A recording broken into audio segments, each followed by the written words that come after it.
and the executive chairman of Tata Sons, the Secretariat was responsible for overseeing the development and execution of the B20 process. Embracing the B20 India theme, RAISE, this B20 summit will see the culmination of the year-long outcomes of all the B20 India task forces and action councils. The policy recommendations of all the task forces and action councils will be presented to the G20 for their consideration and integration into the Leaders' Declaration. Our plenary sessions have been carefully planned around the priorities identified during the B20 India meetings. May I request those of you who are standing to please be seated quickly. We're about to begin. Please be seated, ladies and gentlemen.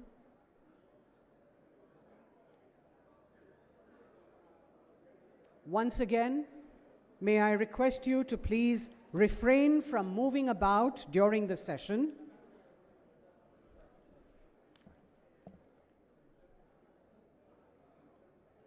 Please keep the mobile phones and other electronic equipment that you have in the silent mode.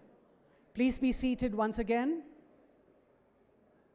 We still have a lot of people standing. May I request you to please find a seat quickly.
Ladies and gentlemen, may I request you all to please be seated.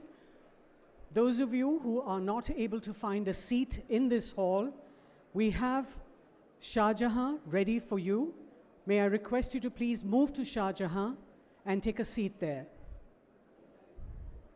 Those of you who are standing and do not have a seat, may I request you to please move to Shah Jahan, where we have arrangements for you to be a part of the entire ceremony.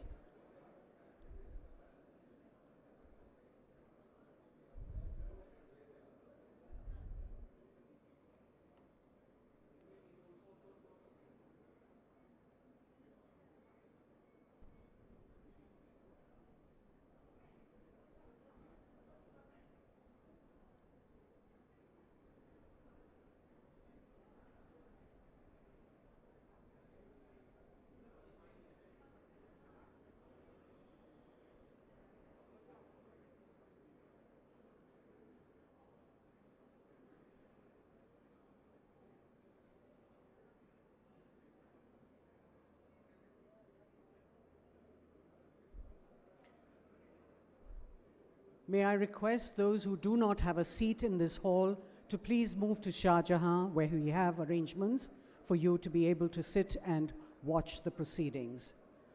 Please move to Shah Jahan.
Ladies and gentlemen, as I mentioned earlier, keeping in mind the priorities of businesses globally, and being cognizant of the global business landscape, B20 India identified the most pressing issues concerning businesses globally, and based on these identified industry priorities, 7 task forces were created for India's presidencies in the areas of inclusive GVCs for resilient global trade and investment, future of work, skilling and mobility, digital transformation, financing for global economic recovery, energy, climate change and resource efficiency, tech innovation and R&D, and financial inclusion for economic empowerment to focus and deliberate on the larger structural agenda. B20 India worked through 2 action councils on ESG and business on Africa economic integration. We're ready to start the B20 India Summit, and we begin with a short film on the journey of B20 India 2023.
Welcome, ladies and gentlemen, to the B20 Summit 2023.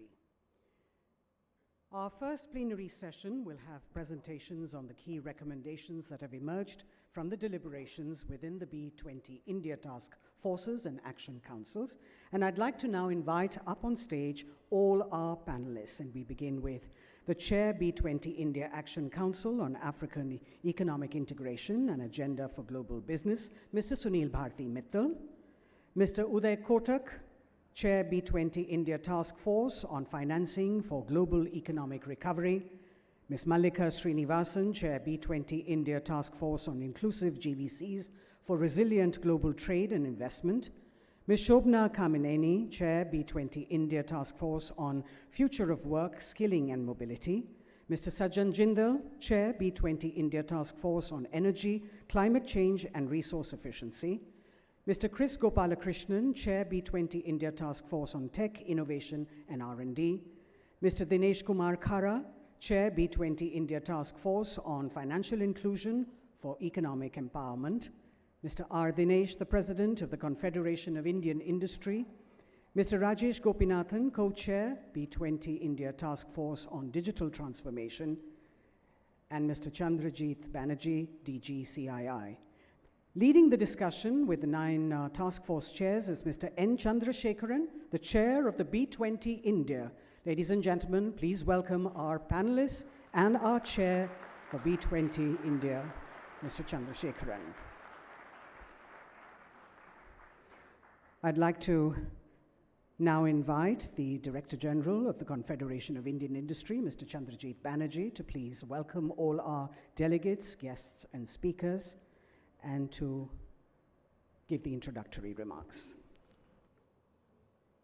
The chairs and the co-chairs of all the B20 India groups, the members of the B20 International Advocacy Caucus, very, very distinguished speakers, business leaders from across the world, many, many government officials, the team of the G20, the Sherpa, Excellencies, delegates, ladies and gentlemen. A very special welcome to all of you to the B20 Summit in India. With a very strong participation of over 1,500 leaders from across the world in the last 9 months, B20 India has been involved in creating 54 very strong recommendations with 172 policy enablers, and all under the guidance of the 10 leaders that you see on the dais this morning, and a phenomenal team of business leaders from across the world, including India. And the attempt has been to ensure that the B20 is inclusive and representative of all the views that we received. Just by way of figures, may I mention that the participation had more than 30% of women leaders from business leaders from around the world, from 35 countries who participated in this, representing more than 25 different business sectors.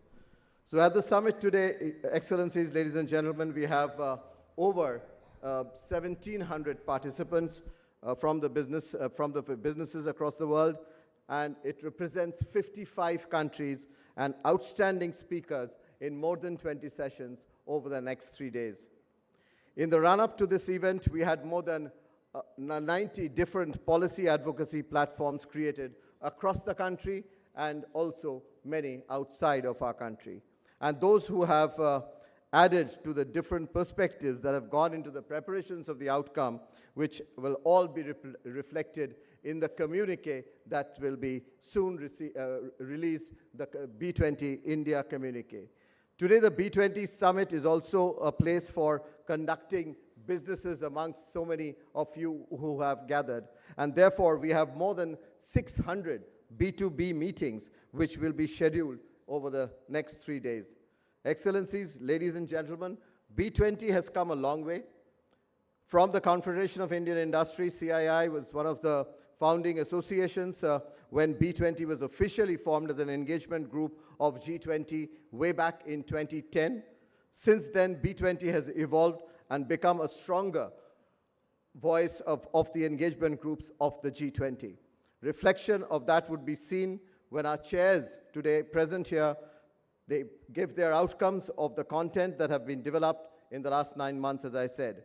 So, ladies and gentlemen, excellencies, over the next 3 days, we shall have the privilege of hearing some of the best minds from across the world who have come here, assembled here, some of our policymakers, some of our key ministers from India, trade ministers from 14 countries who come over this evening, senior government officials, some of the best global businesses and thought leaders amongst others. And of course, on the last day, that's on Sunday, we'll have the presence of our Honorable Prime Minister.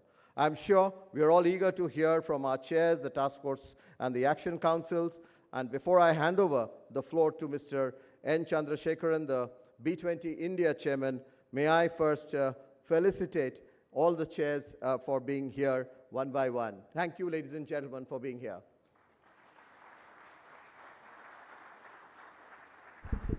Mr. Banerjee, if I could request you to please felicitate the B20 India chairperson, Mr. Chandrasekaran, and all our panelists, Ms. Malika Srinivasan, Ms. Shobana Kamineni,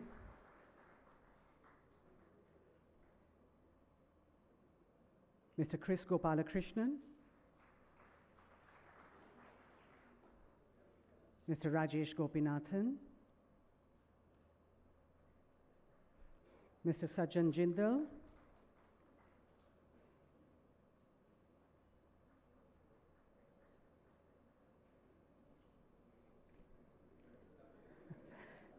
cutting across the board, Mr. Dinesh Kumar Khara,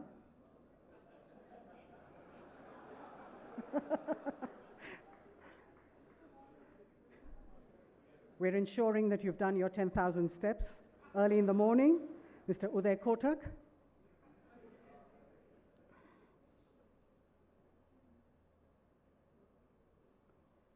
Mr. Sunil Bharti Mittal,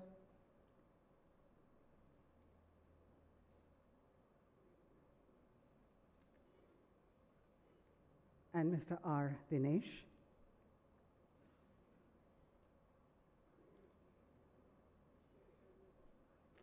May I request the B20 chair, Mr. Chandrasekaran, to please felicitate Mr. Chandrajit Banerjee, the head B20 India Secretariat and the DGCII.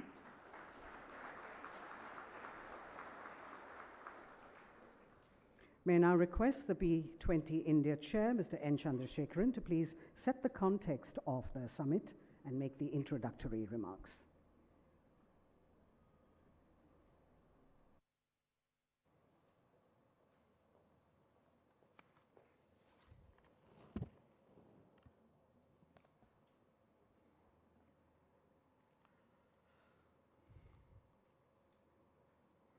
Good morning. Distinguished business leaders, excellencies, chairs, co-chairs, and members of the B20 task forces and action councils, delegates, ladies and gentlemen. It's truly a great privilege to address all of you today, especially during the week that India successfully soft landed a spacecraft on the moon.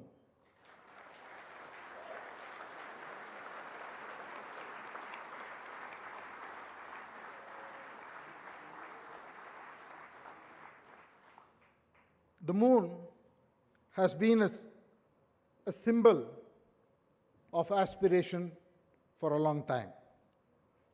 We say, shoot for the moon when we want to strive for the impossible. For a millennia, India's greatest poets have gazed up at the moon and wondered at the unfathomable distance between us and the moon. But today, we see the moon in a new light. Last week, millions and millions of young Indians and those around the world witnessed the landing either on the television or online. For them, the moon has changed from a symbol of aspiration to one of achievement. And now, every night, a simple glance upwards will be a reminder of what we as a nation have accomplished, and more, what we are capable of achieving in the future.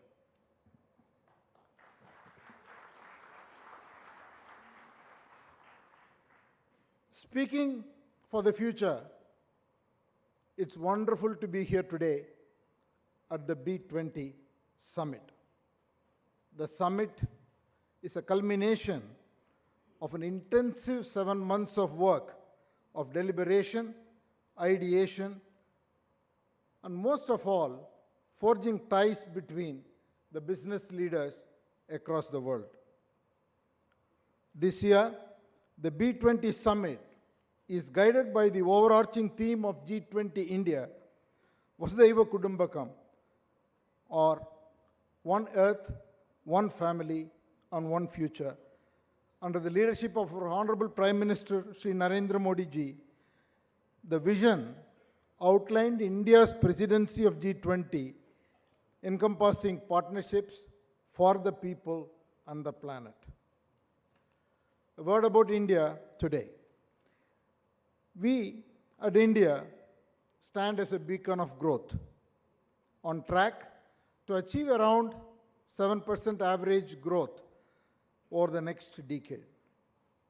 As the 5th largest economy in the world, on the way to becoming home to the largest talent reservoir, India is set to contribute greatly to inclusive global development. India positively stands out in the global economy, which is facing strong growth winds, tightest rate cycle in decades, and record levels of public debt. The world currently is navigating through 3 important fundamental transitions. The first is the digital and artificial intelligence transition. The second, energy transition. And the third, a global value chain, supply chain transition. India is extremely well positioned to lead in all the 3. A sentence on each. On the digital and AI transition, India over the last decade has created a fantastic digital infrastructure and has proven public services delivery at large scale. All of us who live here make our payments only digitally. I don't think any of us carry cash. Not a day goes without looking for multiple OTPs. And that's the kind of success we have had, and with a strong talent base, it is very natural for us to make and lead this transition. On the energy transition, most of the energy we need over the next 3 decades, that's almost 2/3 or 3/4 of the energy we need, we will have to create. So India will be creating the new energy for growth and will not be substituting the old energy. So that makes it easy to transition, and more importantly, that makes it most exciting and economically much more interesting for all investors. And the third, the current geopolitical shifts and a large domestic market in India, and the global presence of companies in India, and the strong talent base that we have, makes it very compelling for India to lead the creation of an alternative supply chain. So India has many things that goes in its favor.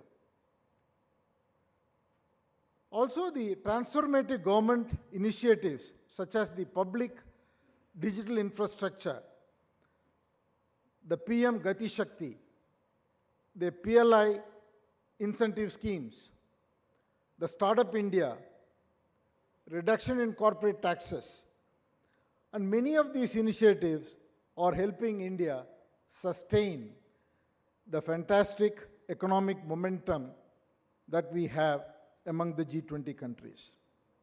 But at the same time, India and all of us here are super committed to equitable growth, particularly in the global south, committed to sustainability and climate action, committed to innovation,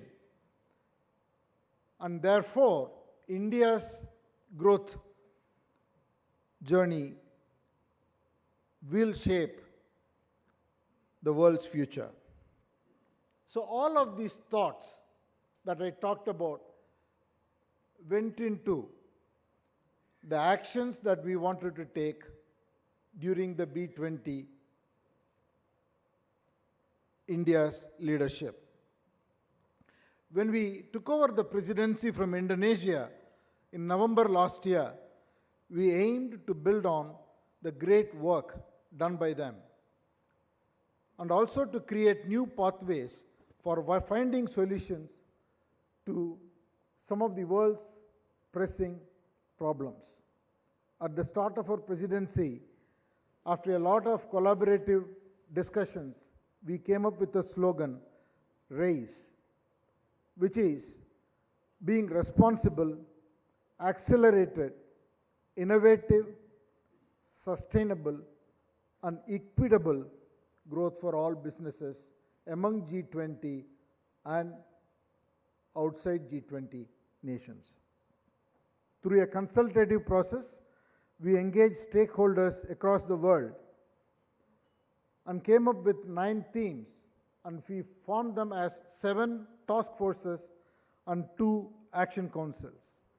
The task forces worked on the themes of global economic recovery, inclusive global value chains for resilient trade and investment, financial inclusion for economic empowerment, digital transformation, collaborative work in technology, innovation and research, and future of work that is required in terms of skilling and mobility, and finally energy, climate change and resource efficiency. The 2 action councils worked on embedding ESG in every business, and the second one on integrating Africa's economic development with the global economy. Since we started this work in January in right earnest, we have had about 110 policy advocacy sessions and initiatives across 29 locations in India and abroad. Today, I am delighted to say that we have a very strong set of recommendations. In total, 54 recommendations across these 9 themes, and each of those recommendations have got policy actions, multiple policy actions numbering 172. These 54 recommendations and 172 policy actions have come out of the consensus that has been achieved across over 1,400 participants who have actively engaged to work with the task forces, action councils, and through the International Advisory Caucus. We have received enormous support, feedback, pushbacks, and engagement to get a set of recommendations which are sharp and which can make an impact. While each of the chairs of the task forces and action councils have led from the front, and they will have the opportunity to share directly the work that has been done and the recommendations out of their task forces, I thought I will call out a few important recommendations, more the themes of the recommendations, and then the follow-ups that we want to do going forward. The first that came across as a theme across all the 9 aspects is the concept of inclusion. It resonated across the board. So our recommendations request the G20 to prioritize inclusion relating to least developed economies, global value chains, access to finance, and access to digital literacy. We have incorporated the priority of gender development in all our task forces and action councils. We want to make sure that we measure the progress of women in all dimensions, whether it is in entrepreneurship, whether it is in skill development, whether it is in investment, trade, across every dimension. We want to see notable progress on gender diversity. The second, we have advocated strongly for financing for global recovery and for climate transition. The SDG financing is assuming a central role and needs a coordinated global response. We also have specific callouts for promoting the growth of MSMEs across all nations by providing them the necessary financial support and all other policy support that is required so that the MSME growth will become fundamental to drive the global economy. Third is about skill development and global capacity building on workforce mobility in order to address the needs of a digital future and new technologies that will be required for energy transition and Industry 4.0 overall. Fourth, the G20 will accord, we have requested G20 to accord higher priority to the needs of Global South in all our deliberations, particularly in financial support. The B20 agenda explored the global value chain resilience and how to bring in least developed economies, MSMEs, women, and youth in the global trading arena.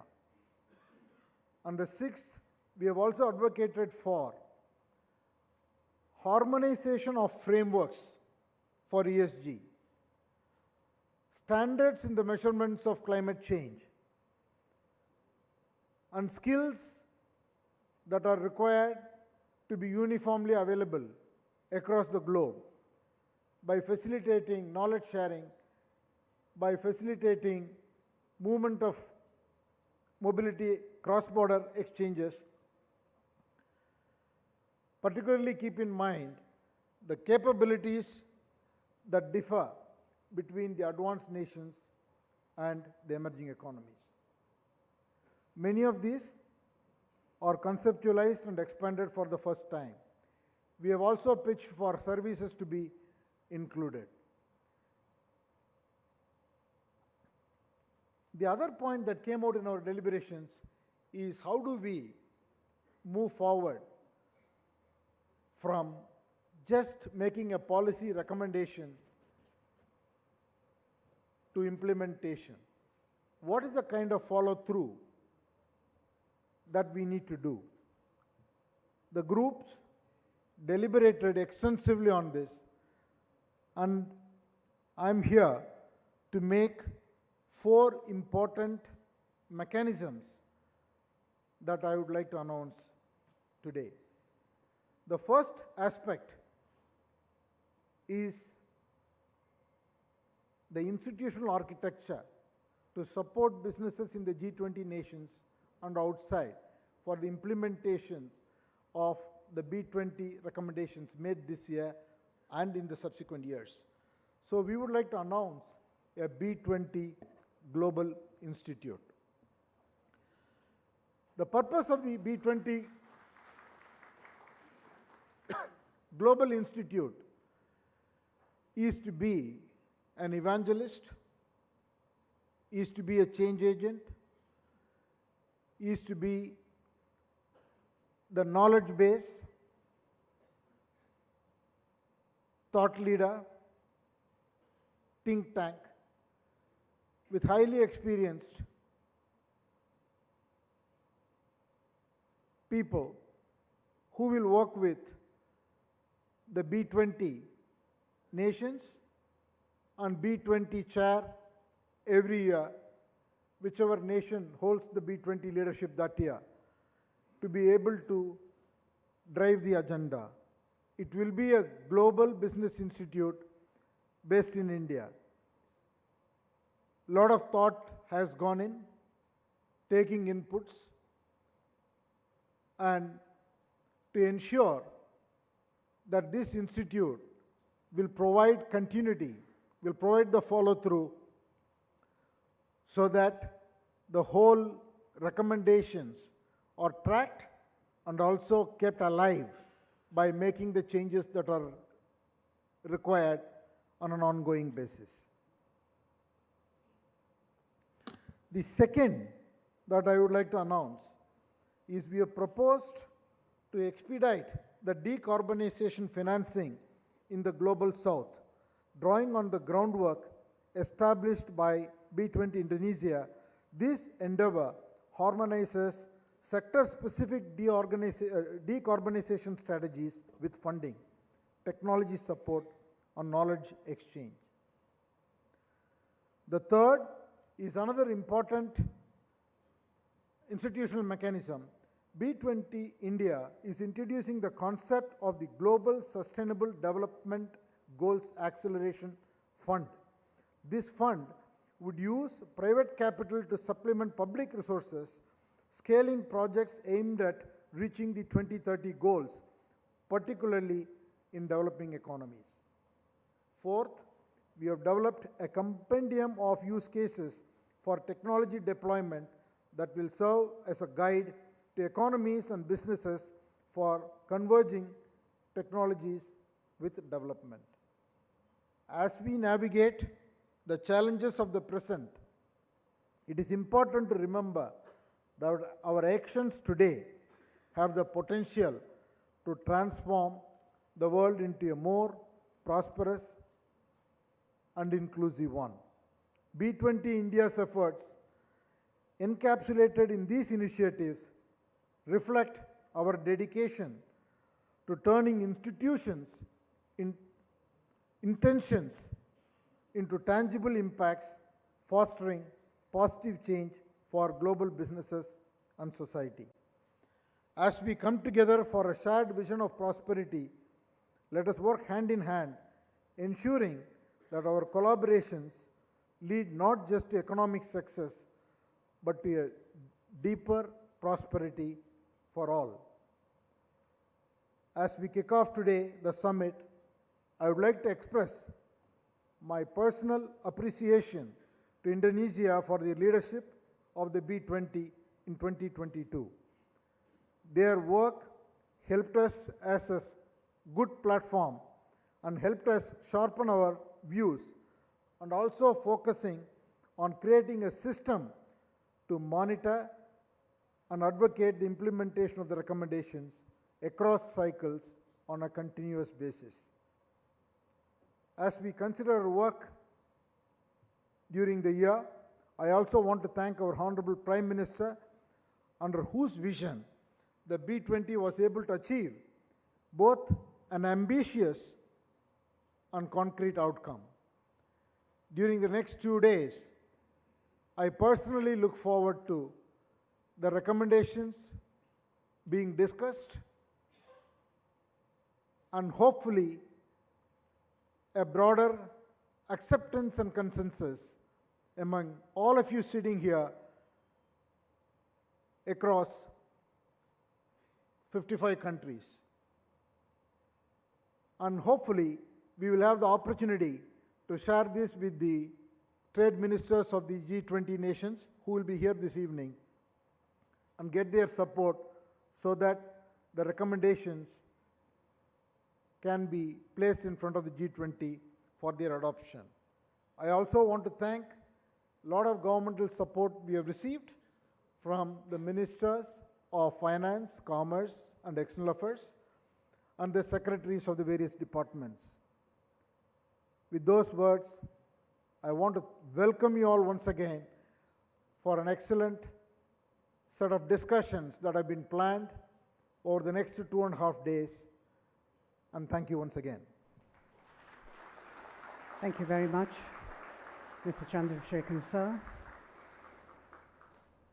I'd like to now take the opportunity to invite on stage the G20 India Sherpa, Mr. Amitabh Kant, to please join the dignitaries on the stage and jointly unveil the B20 India Communique.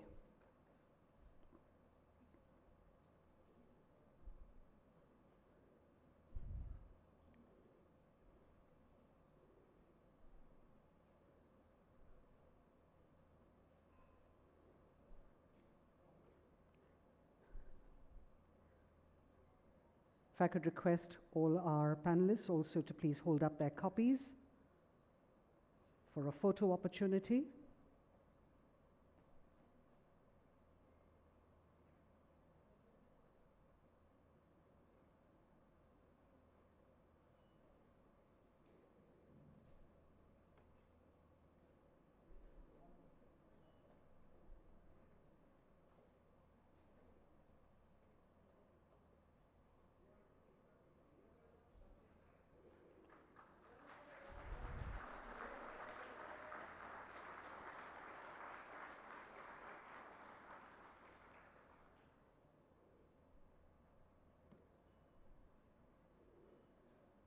The B20 India Communique, jointly unveiled by our panelists and the Sherpa of G20 India.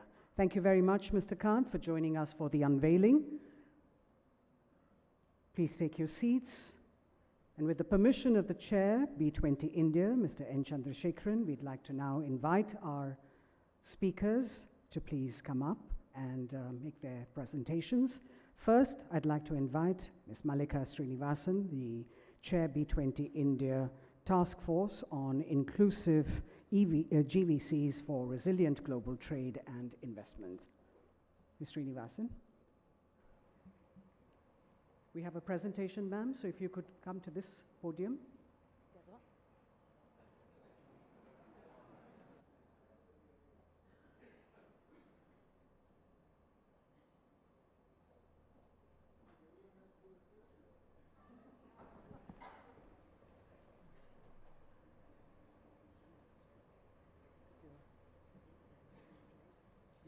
Or you can do it.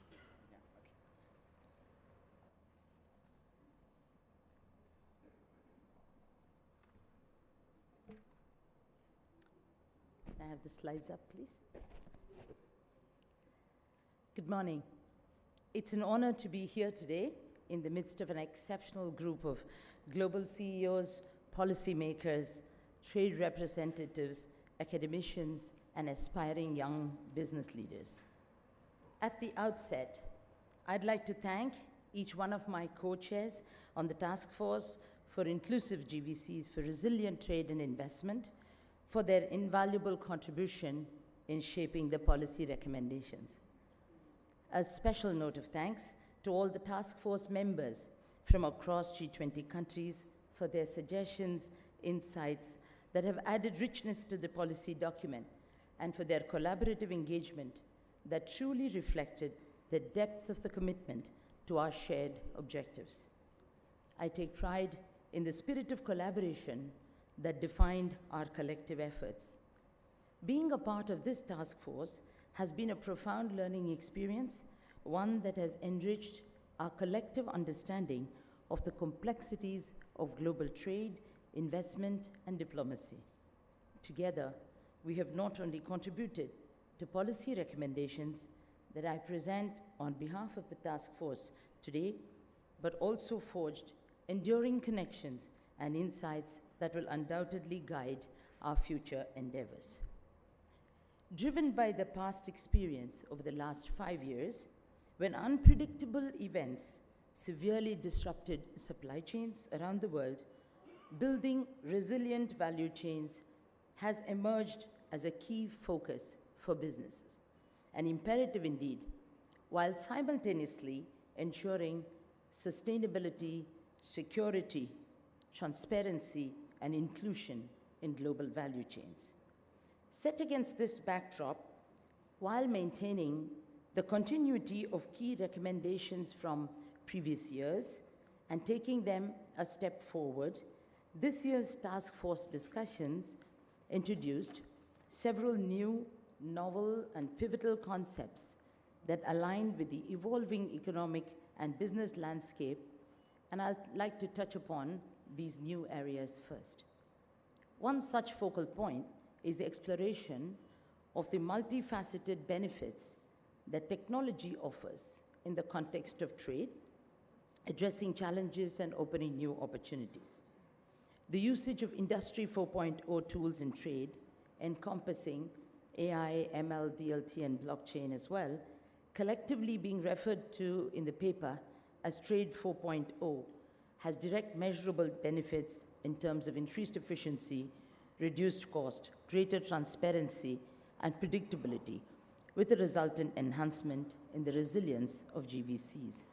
In addition, technology offers the opportunity of greater inclusivity in trade, enabling MSMEs and LDCs to participate more effectively in global supply chains. As technology's role in trade expands, so does the looming threat of cybersecurity. This year's discussions have delved into this crucial concern, ensuring we understand the intricate relationship between technology, trade, and the imperative of safeguarding against cyber risks.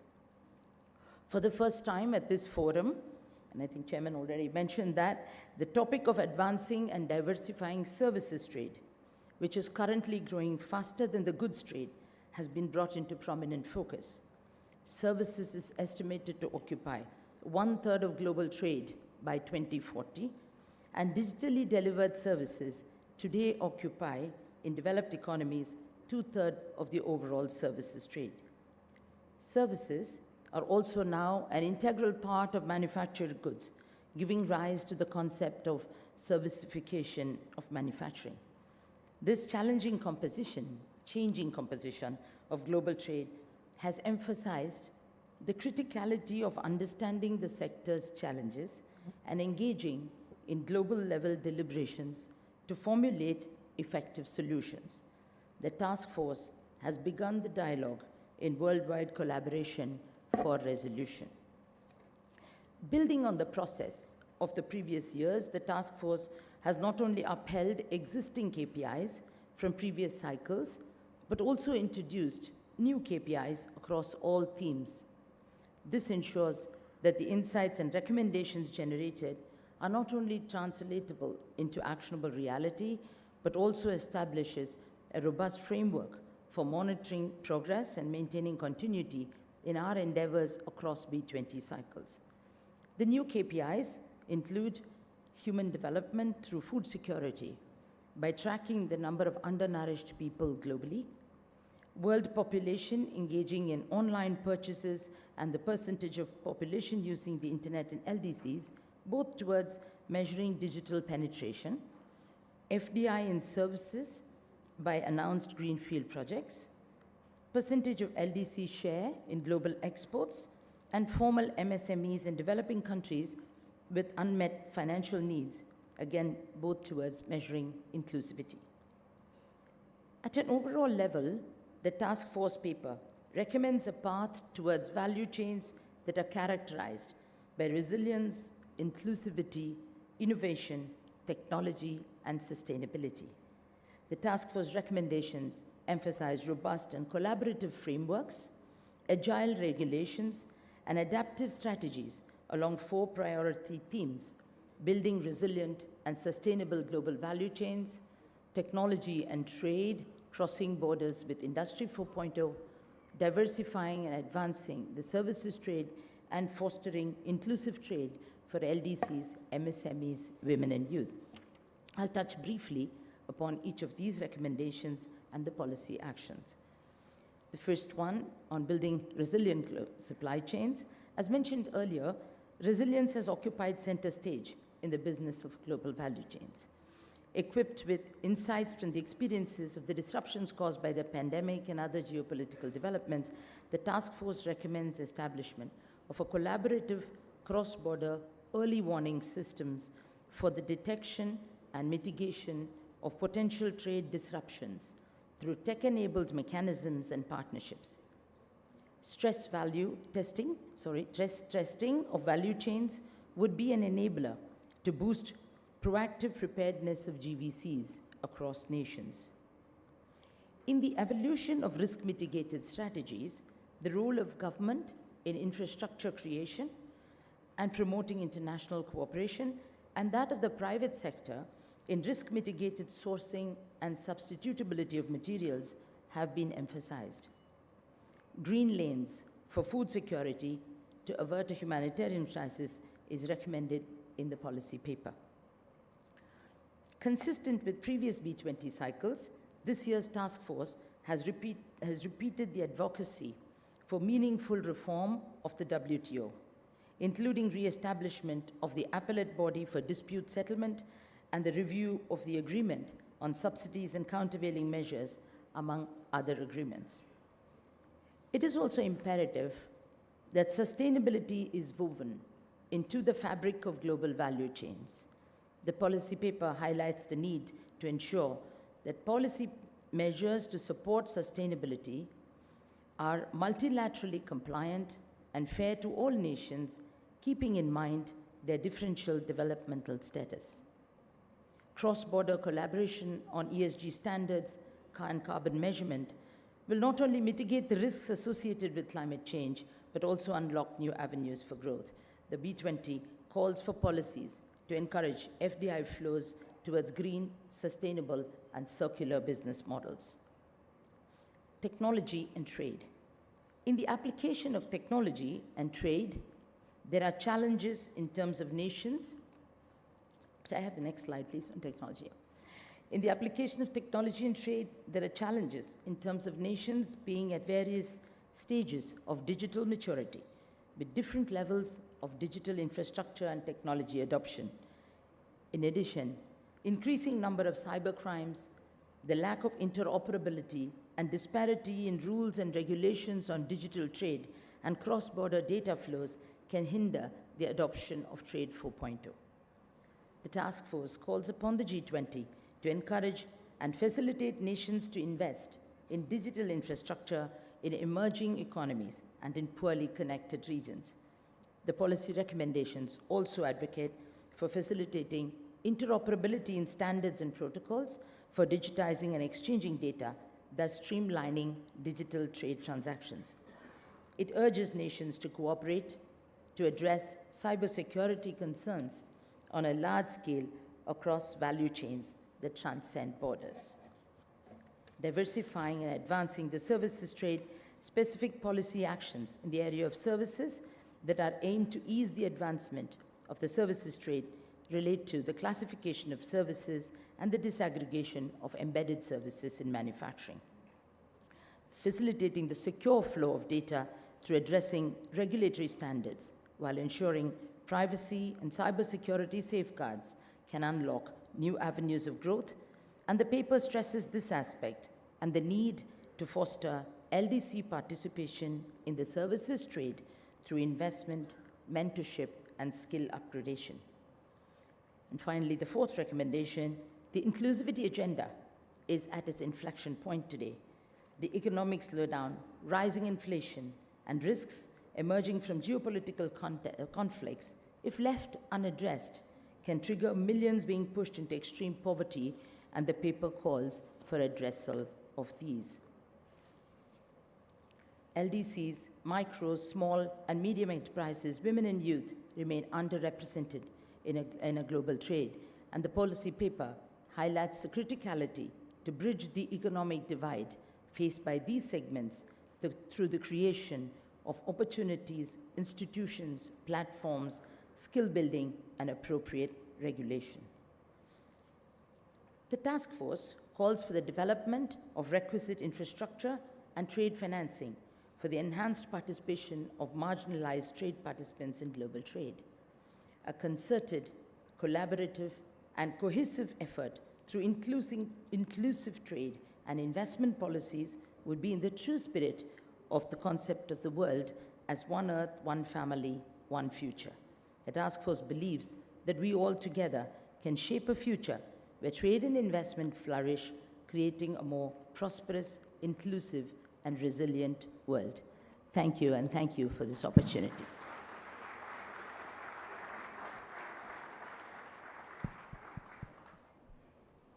Thank you, ma'am. Ladies and gentlemen, in order to make sure that we are running our schedule on time, may I request all our speakers to please adhere to the time allotted for your section. I'd like to now request the Chair B20 India Task Force on Future of Work, Skilling and Mobility, Ms. Shobana Kamineni, to please make her presentation. Hi, thank you.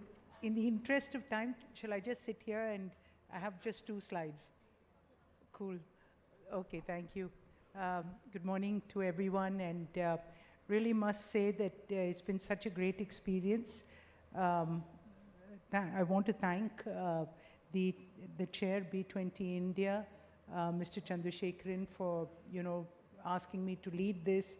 It's been a great learning, and working with my co-chairs and global experts in this field has really opened my vision and also insights into this. So I hope that in the next couple of minutes I can contribute and tell you what we actually did. We opened the innings really strong in November when India took over.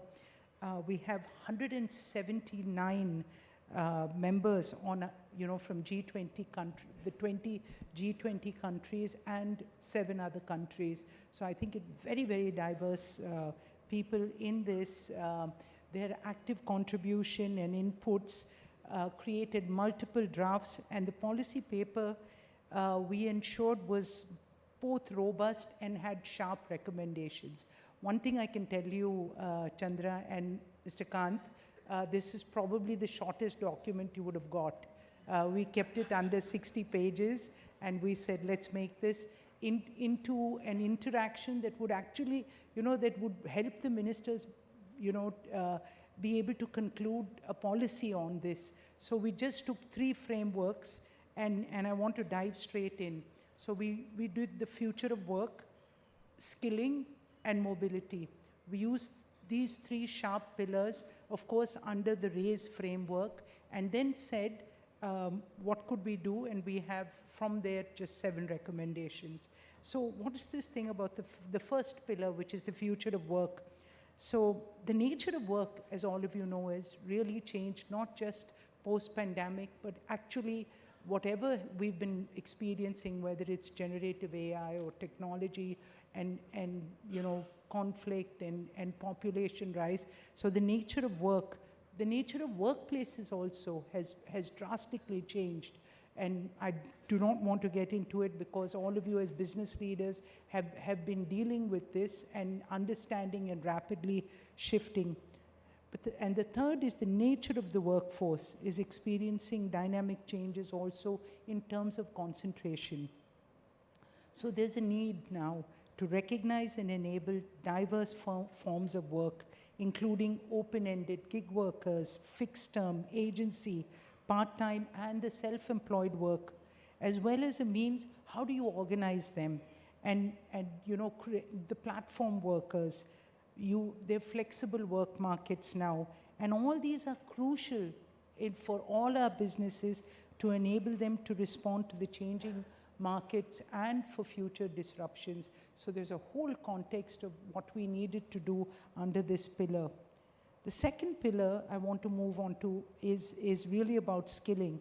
And if you see, according to the World Economic Forum, 50% of employees worldwide will need reskilling just by 2025. And even in the longevity of the workforce today, as many countries, are experiencing, it's not just about, the first skill you learn, but it's probably in your life cycle, the many, many skills that you will continue to learn and upskill and reskill. And this is something that needs to be recognized and codified. And this understanding of both business enterprise as well as the workforce for the emerging skill needs a thorough reskilling and upskilling a framework of how we define it and how can we make it much, much more robust to increase productivity. By emphasizing the significance of skilling, we can proactively respond to the changing demands and really seize the many opportunities. Now, the third pillar is mobility, and I think that this resonates in this world of migration, of conflict, and of climate change. So many of these have forced migration. In India, of course, it's been, I think it's part of our life that people move from the villages and they come to cities looking for jobs. But now what we realize is that in a global world, for instance, just to give you one data point, is that India by 2030 will have the world's most, in the age group of the most productive, 38% of, of people will be dependent on living with families. So the rest of them, so this has changed almost by double in the last 20 years. So in the last in the next 7 years, we're going to be producing so many more people for the workforce. And I think that the ability, and this is the same with many countries in the global south, that we can actually offer aging populations an ability, if there's enough mobility in there, how do we open those doors? And what do we need to do to be able to create an environment where not just state to state, but actually how do we move across countries and continents? That would be really I think the North Star for this particular pillar. And into that, I think it's important that we've given 7 recommendations, Chandra. And the first one is developing a framework for defining jobs of the future. And this is key, because unless you can define it, how can you actually go about implementing it? So this definition is something that we all agreed on. 2 is bridging the formal and informal workforce divide. 3, accelerating workforce skilling to adapt to changing industry demands. 4, especially in the post-COVID scenario, ensuring mental well-being of the workforce. This has emerged as actually a great thrust area. 5, removing policy barriers and leveraging technology to enable cross-border mobility. 6, boosting global workforce mobility to match skill demand and supply. And finally, taking the initial steps to build a universal labor information management system, this ontology. So, when you're creating the center of excellence that you're creating for B20, I think this would really become a very important part of what India would continue to give in the B20 moving forward. So to conclude, I'd like to emphasize again that we were dedicated to give you tangible outcomes. We hope that it's been very effective, that and there was a lot, actually there was quite a bit of debate, and I want to thank the CII Secretariat that was just outstanding, and of course Accenture that helped pull all these, 179 different members, and each one was pulling in a different way. We put it together, and I think that we made it really practical for everyone out here, because we're all business people. We need something, because we realize that, if we can create a productive workforce, I think there's no better beginning to a true Vasudeva Kutumbakam. If everyone is productive, all the rest will actually flow well, that we can give proper jobs and livelihoods. So thank you for the opportunity. Thank you, Ms. Kamaneni. May I now request Mr. Krish Gopalakrishnan, Chair B20 India Task Force on Tech, Innovation and R&D, to make a very brief presentation, sir. We have a request to all our speakers to please shorten their presentations to just 4 minutes. Thank you.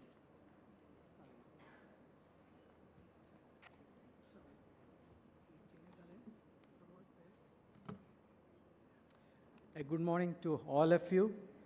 technology is the key driver for change, and collaboration on innovation and R&D is the way to combine our collective intent to actions, goals into results, and challenges into opportunities. With this, the mission of the Task Force on Tech Innovation and R&D was tasked to leverage the capabilities of the B20 to promote sustainable development goals through affordable solutions and global scale business models. The task force was anchored by leaders from different B20 countries and organizations. This task force is a collaboration of more than 170 members from around the world. And I'm very thankful to all the co-chairs and the members for a fruitful set of deliberations and outcomes. The goals were set as increased cooperation and collaboration to address global challenges, launch collaborative R&D programs in emerging technologies, and share best practices. I would like to summarize the key recommendations from our task force across 3 pillars. We have compiled a compendium, and Chandra talked about this, with over 125 exemplary case studies from the G20 spanning innovation, technology, and R&D. We have identified certain technologies around which we have recommended launch of collaborative R&D programs, and we have also recommended creation of a technology platform for R&D collaboration. Looking at the next level of detail, the compendium consisting of the best practices and case study will be released in our panel tomorrow, so please be there. The themes were grouped into 4 major areas, namely digital, deep and emerging technology, green tech and circular economy, and some foundational domains of influence by creating focused subgroups. Expert volunteers anchored these subgroups to finally arrive at 14 impactful recommendations that have been submitted by our task force. One of the key recommendations from our task force is to set up a virtual digital lab and library as a platform to promote collaboration for R&D, knowledge transfer, and dissemination of the latest information on globally available resources. I will not go through every one of them, but this is available to you. The Internet for all is very important. Under the deep tech and emerging, I will just mention one example, which is to look at collaboration on technology-enabled cancer research. Just one example of how we can use deep tech for collaboration and doing societal good. Under the green tech and circular economy, we have looked at many suggestions that promote supply chain practices to facilitate research on alternative materials, traceability of recycled materials, and to establish global standards for green materials. Under the foundational domain, we have looked at an innovative body for high-tech collaboration to incubate startups. We looked at nurturing ecosystem for transition from TRL3 to TRL7, etc., the Valley of Death, and a center of excellence and human-centered design. We have also come up with a way to institutionalize, and I hope that the B20 Global Institute will take this forward, to build a collaborative platform along with Brazil, and we also recommend that sustain the best practices compendium so that can be refreshed every year. Now I want to conclude by thanking Accenture, the knowledge partner, the CI Secretariat, Mr. Chandrasekharan, who chaired the entire set of task forces, and all the participants in our deliberations.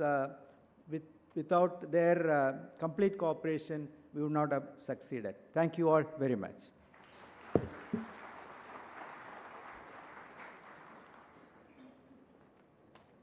Thank you very much, Mr. Gopalakrishnan. May I now request the co-chair B20 India Task Force on Digital Transformation, Mr. Rajesh Gopinathan, to make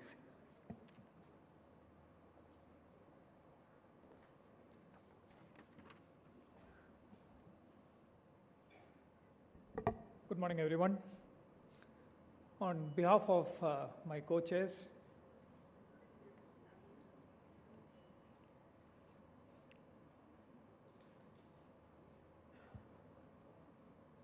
all right, while they get the slides up, on behalf of my co-chairs on the Digital Transformation Task Force and members from more than 150 participating organizations, it's my pleasure to summarize our deliberations and recommendations to this August audience.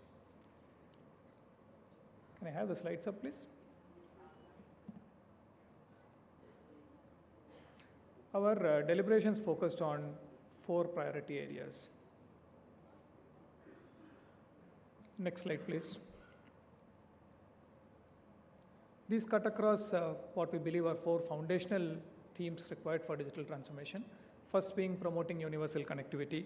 Second, ensuring digital literacy and reducing the skill gap. Third, to ensure that we promote digital transformation at the MSME level and take them along with us in this journey rather than depend on technology diffusion and trickle-down effects. And finally, ensure that we promote digital trust by focusing on harmonizing cybersecurity standards. Across these 4 priority areas, the task force has come up with policy recommendations around each of these. Next slide, please. On universal connectivity, the focus has been that we need to think about this as a fundamental foundational layer to ensure transformation happens, and therefore giving access to accelerated, universal, high quality, reliable, future-proof connectivity is going to be critical to ensure that we increase digital penetration and drive sustainable growth across communities and regions.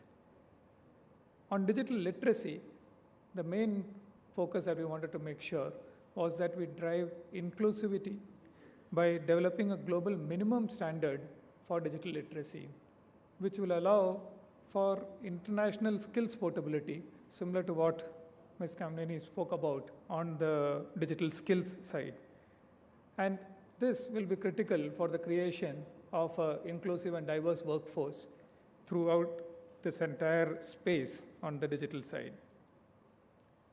Third, on enterprise transformation, our key recommendation is to ensure that we provide sustainable and easily accessible finance available to the MSME sector to ensure that they are able to invest in digital transformation from the go, and that we create enabling foundational platforms that are globally recognized and sector specific to make sure that we drive it, and of course, enabling policy environment around that.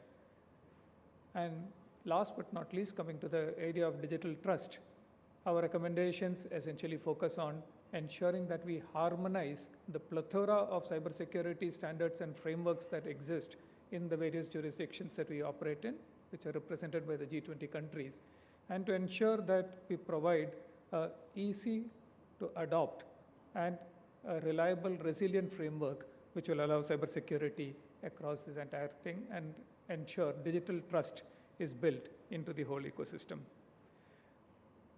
I will not, in the interest of time, go into the individual recommendations on each of these, or the individual policy recommendations on each of the 4 areas, but the task force felt that we have given about 6 targeted recommendations, but all of them are along the theme of making sure that government and private sector have a collaborative role to play to drive digital transformation, and requesting commonality and forward-looking policy frameworks that are harmonized across the world to ensure cross-border leverage of the opportunity that we have to drive inclusive growth through digital transformation.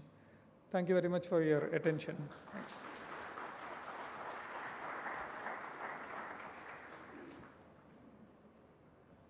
Thank you, sir.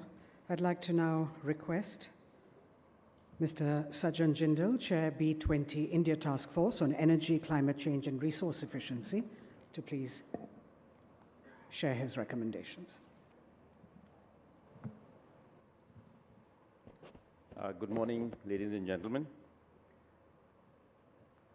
Climate change isn't just a headline, it's a reality. And while we see this reality unfolding, paradoxically, our dependence on fossil fuel is on the rise. We are in a race against time, navigating geopolitical challenges and energy crisis, and striving to uphold our commitments under the Paris Agreement. This B20 summit in India isn't just a gathering of influential minds, it's a melting pot of ideas, ambitions, and the collective will to drive transformation. Now more than ever, it's crucial that we harness this opportunity to amplify our collective voice, to catalyze change on a global scale. Our quest is clear, a sweeping transition to clean energy. This isn't merely an energy shift, it's a social and societal revolution. So what's our mission?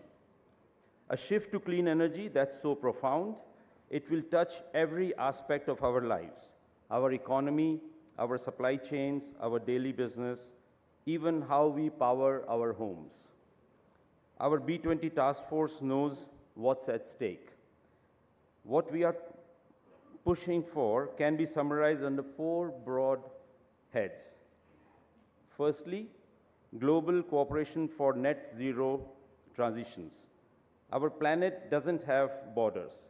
The mission to embrace clean energy is universal. This is our call for a global alliance, urging nations and industries to collaborate, to innovate, and to make the next generation of clean energy a tangible reality. And it's not just about clean energy. It's about a green future for our supply chains too. Second, ramping up climate finance. Capital is the lifeblood of transformation. We need more of it channelized towards green initiatives. With the right financing, green technologies will not only be the more accessible, but more affordable. Our aim is to provide better financing options that benefit everyone, especially the global south. Third, a just and equitable transition. Clean energy is for all. Our move to a green future must be inclusive and resilient, one that doesn't leave anyone behind. From guaranteeing energy security to championing affordability and fostering gender inclusivity, we are striving for a transition that's comprehensive and compassionate. And finally, promoting circular economy. It's not just about using resources, but doing so wisely, efficiently, and sustainably. We need solid frameworks that prioritize the mainstream resource efficiency. Collaboration is the cornerstone of our mission. By pooling our expertise, knowledge, and passions, we can ignite a change so profound that it doesn't merely benefit a community or a nation, but transcends boundaries, uniting the world in a shared vision of prosperity and sustainability. With unity, collaboration, and shared knowledge, we can spark a change that's not just beneficial to a community, a country, or a continent, but the entire world. In conclusion, I want to express my deepest gratitude to the co-chairs, committee members, and the ever-supportive CII team. It's a collective effort, and together I'm confident we are scripting a better future. Thank you. Thank you very much, Mr. Jindal. I'd like to now request Mr. Dinesh Kumar Khara, Chair B20 India Task Force on Financial Inclusion and Economic Empowerment, to please speak.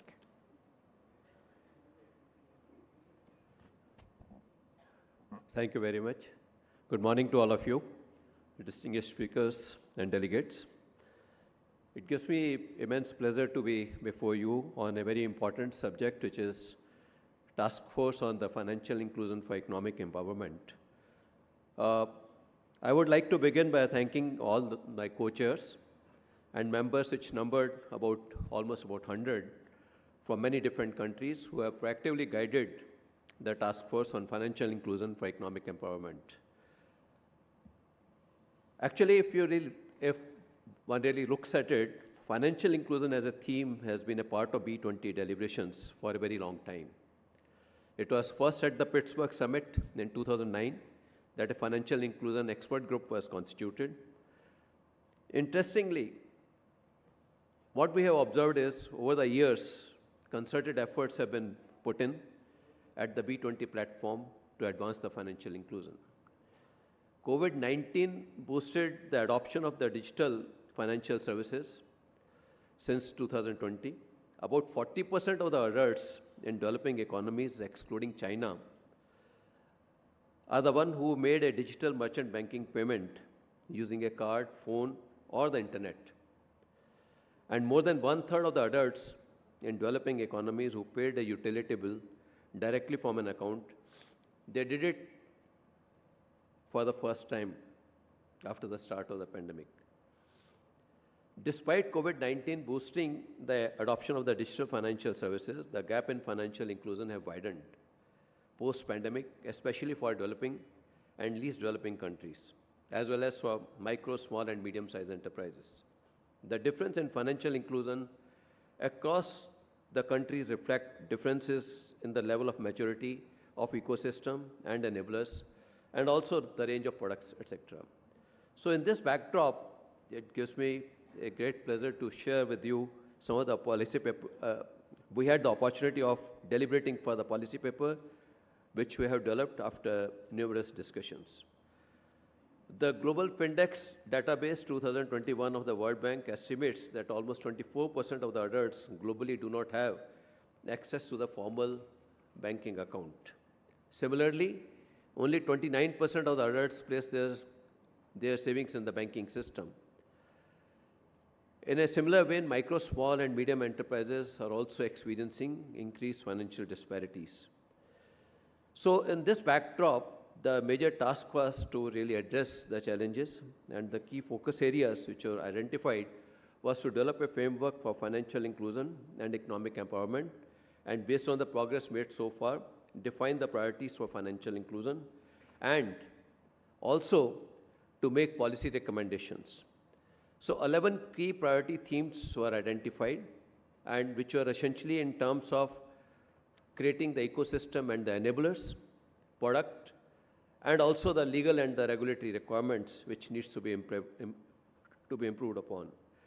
The key priority themes are essentially relating to the private sector involvement for financial inclusion, digital public infrastructure rollout, capacity building through incubation and literacy, gender and diversity, inclusive finance, reducing cost of borrowing and underserved segments, harnessing power of business correspondent in financial inclusion, targeted interventions for agriculture and rural segments, incentivizing cross-border payments and innovations, increasing insurance, savings, and wealth management penetration, enhancing consumer protection, inclusive policy design, and governance. The creation of a framework was also suggested to evaluate the performance of the countries of financial inclusion by updating the current frameworks. Further, a B20 Financial Inclusion Secretariat is proposed to provide consultancy guidance to various nations and continuously monitor the progress made on financial inclusion. So these are some of the broad highlights of what the group had carried out. And once again, I take this opportunity to thank all our co-chair and also the participants. And special mention I would like to make is for the PwC team, who were our knowledge partner and who really helped us in completing this task. Thank you very much. All the very best.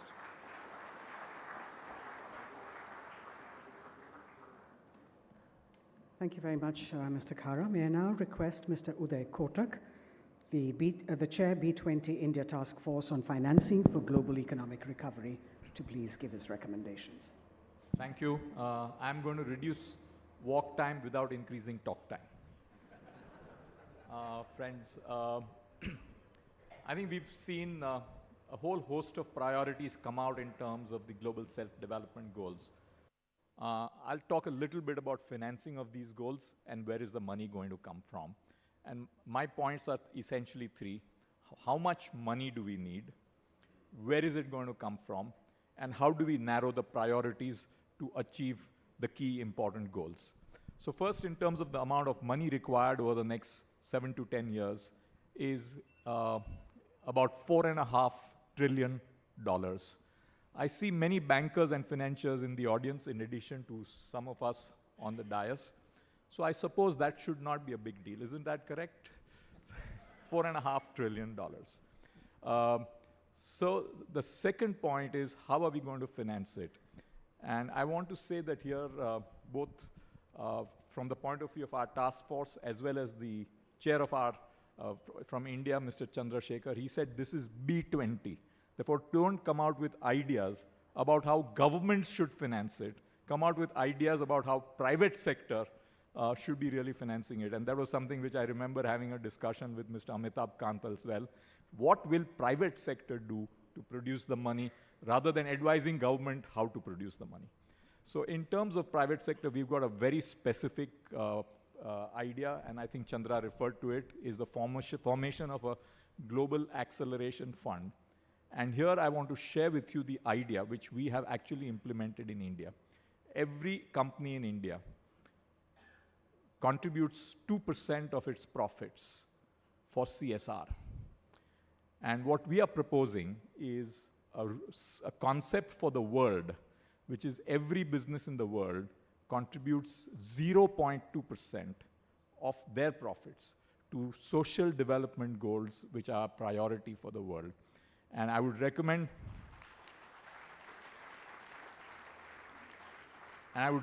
from India to the policymakers in India, I suppose I have the support of our chair, that out of the 2% requirement of CSR for every Indian business, 0.2% could be our contribution to that global fund, which every country should find a way of contributing to from business.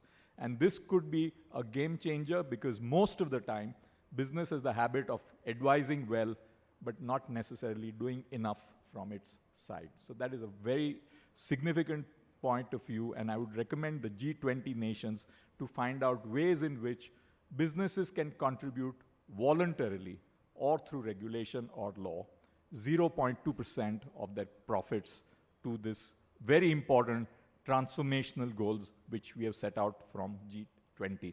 And I would like the B20 to really take a lead in this in the years ahead. And in terms of narrowing down the priorities, we felt that trying to do everything is expecting too much.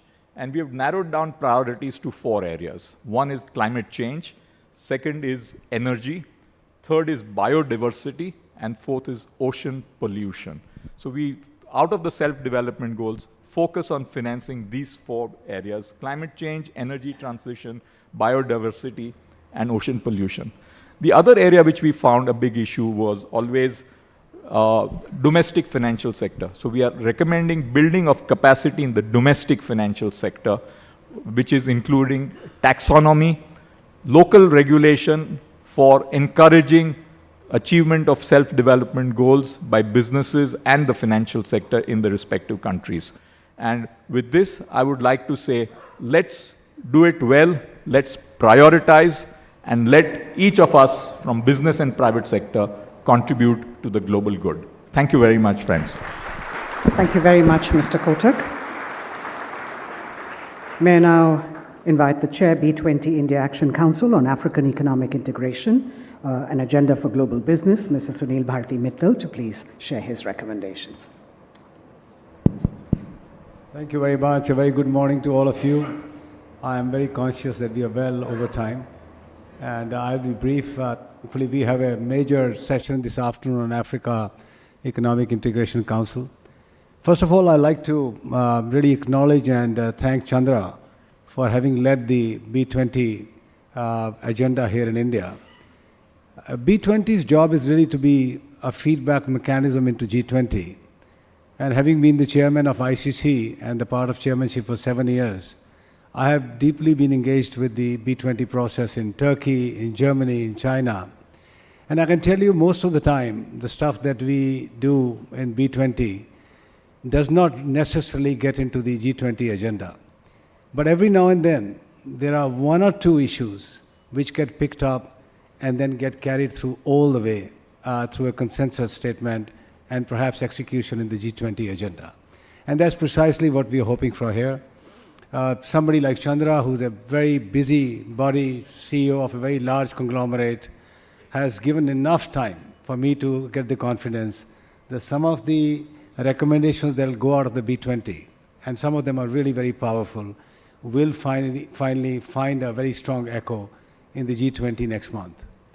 Two areas of legacy that India would like to leave, and I'm personally aware of that. One is the digital. We heard some part of it just now. And the second part that our Prime Minister wants to leave as his personal legacy behind is the Africa agenda.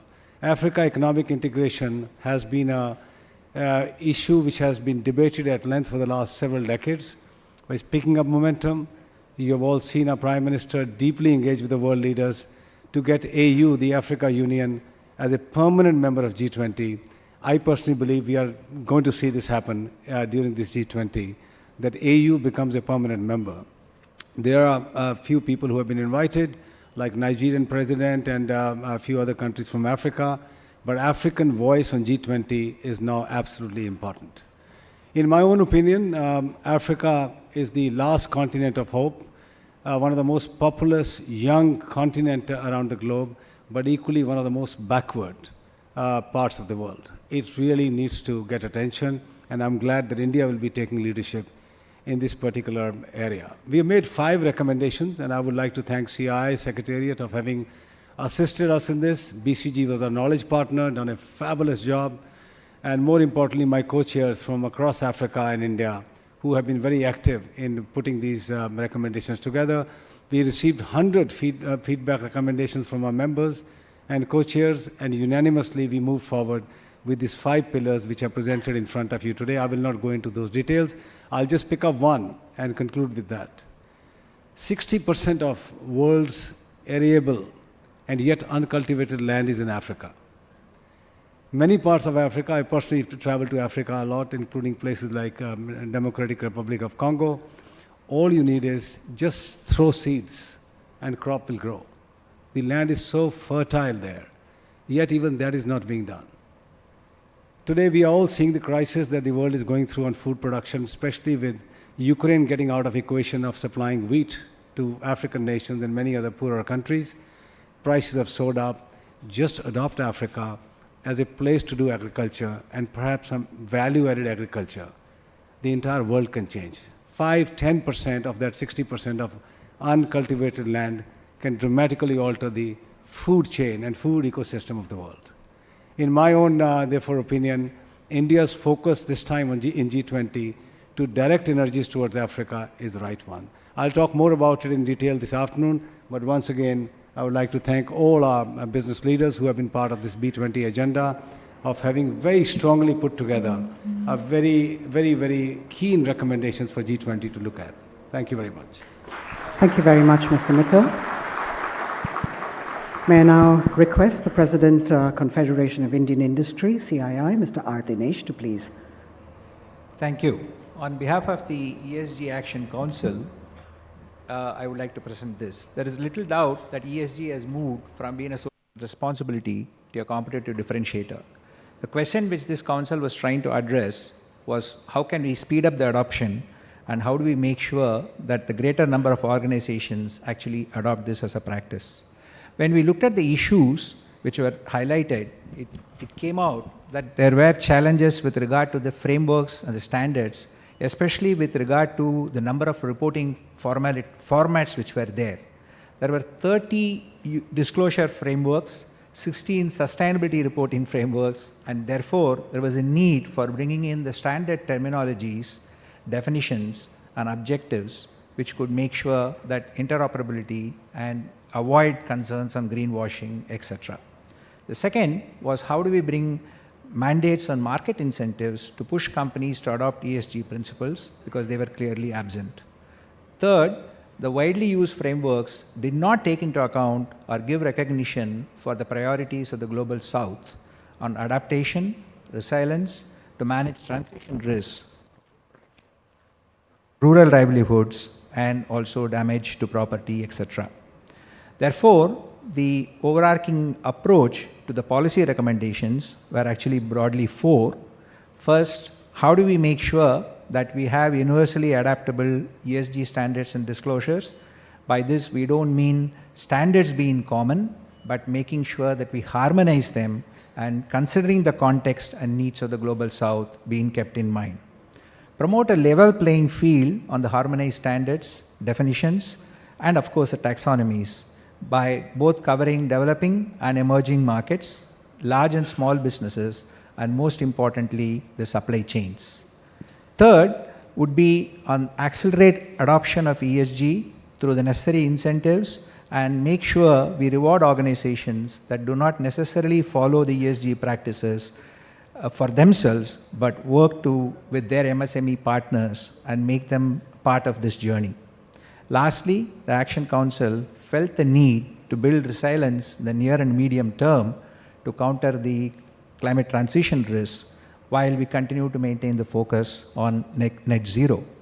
I think the chair has already mentioned about the Institute, and we believe that this could be one way by which these policy recommendations are actually followed through. So let me then finish by thanking all of the co-chairs who have been part of this. We have had 5 country co-chairs who have been worked with us. And very interestingly, we managed to not only speak to various businesses, but also the regulatory agencies in India and other countries to get this background done. So we have had Deloitte and the B20 Secretariat CII supporting us throughout this. So thank you very much. Thank you very much to all the B20 India Task Force and Action Council chairs. I'd like to now request the B20 chair, Mr. N. Chandrasekaran, to please make the concluding remarks. Thank you. I will just take a minute. You've heard from all the chairs on the key recommendations. The chairs, their co-chairs and members are all attending the conference. Hope you'll have an opportunity to engage so that we can get the recommendations discussed a little more deeply in the informal settings. I have a number of people to thank for. First, I want to thank all the co-chairs, chairs, and their teams for the passion and the effort they put in coming up with this consensus set of recommendations. Second, I want to thank CII, particularly Chandrajit Banerjee and his staff for being available 24/7 for this 7 months and coordinating and making sure that every input is captured along with their knowledge partners of the different councils. And I particularly want to thank the International Advisory Caucus, global leaders who gave their time very generously and also took the time to write to us whenever something had to be detailed. Their inputs have been extremely invaluable. Finally, I want to thank G20 Sherpa, Mr. Amitabh Kant, who has been of enormous support and strength to help us do this exercise over the last 9 months. But Amitabh, we are going to require a lot more support from you in pushing this agenda with the G20. Counting on that. Thank you all very much. Thank you very much, sir. May I request you, sir, please, to present a token of appreciation to all our task force chairs and Action Council chairs.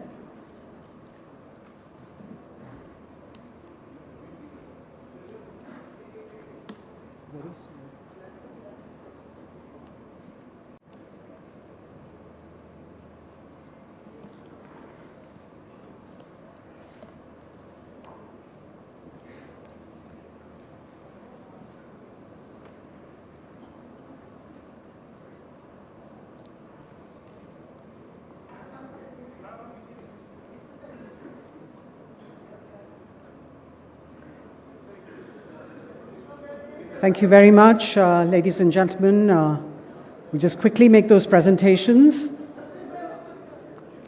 and we'll request them to just gather together for a group photograph, and then we move on to the next session. We've got Mr. Amitabh Kant here already. Please be seated, ladies and gentlemen. Without any delay, we're going to move into the next session. Please remain in your seats. Thank you very much to our panel who's been here for our first plenary session. We now move on to the session on aligning global priorities, and as we make the changes on the days, aligning global priorities on pressing global challenges is critical for ensuring inclusive growth and promoting sustainable development. India's G20 presidency theme of One Earth, One Family, One Future also resonates with the underlying ethos of ensuring enlightenment on the global priorities. For this, it is imperative that all nations, organizations, and individuals must work together towards the common goals and shared values by engaging in open dialogue and building trust. May I request all of you to please be seated. We're moving into the next session. Please be seated, ladies and gentlemen.